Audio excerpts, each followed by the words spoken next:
ഞങ്ങൾ അത് തന്നെയാണ് ചോദിക്കുന്നത്. എന്താണ് അനുവദിക്കാത്തത്? എന്തുകൊണ്ട് അനുവദിക്കുന്നില്ല?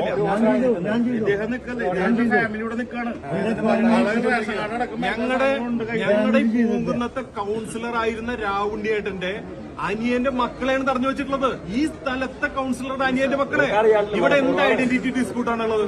അവരുടെ ആധാർ കാർഡില് ശരിക്കും റെസിഡൻസ് ചലഞ്ച് ചെയ്യാൻ തന്നെ പാടില്ല. ജനപ്രാതിനിധ്യ നിയമം അറിയാത്ത വിവരം കെട്ടവരാണ് ഇവിടുത്തെ പ്രിസൈഡിംഗ് ഓഫീസർ. ഇവിടെ ഐഡന്റിറ്റി മാത്രമാണ് ചലഞ്ച് ചെയ്യാൻ സാധിക്കുക. അപ്പൊ ഞാൻ വോട്ട് ചെയ്യാൻ പറ്റുന്ന സമയത്ത് ഈ വ്യക്തി ഞാനല്ല, ഇത് വേറൊരാളാണെന്ന് പറഞ്ഞാൽ ഐഡന്റിറ്റി ഡിസ്പ്യൂട്ടാണ്. അത് ചലഞ്ച് ചെയ്യാൻ സാധിക്കും. റെസിഡൻസ് ചലഞ്ച് ചെയ്യാൻ പോലും സാധ്യമല്ല. ഇനി റെസിഡൻസ് ചലഞ്ച് ചെയ്യുകയാണെങ്കിൽ ആധാർ കാർഡിൽ കൃത്യമായിട്ടുള്ള അഡ്രസ് ഉണ്ട്, ഇവിടുത്തെ അഡ്രസ്സാണ്. പിന്നെ എന്തിന് പേരിലല്ല അവരെ തടഞ്ഞു വെച്ചിട്ടുള്ളത്?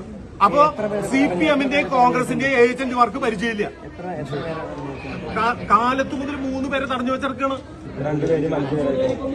ഇവർക്ക്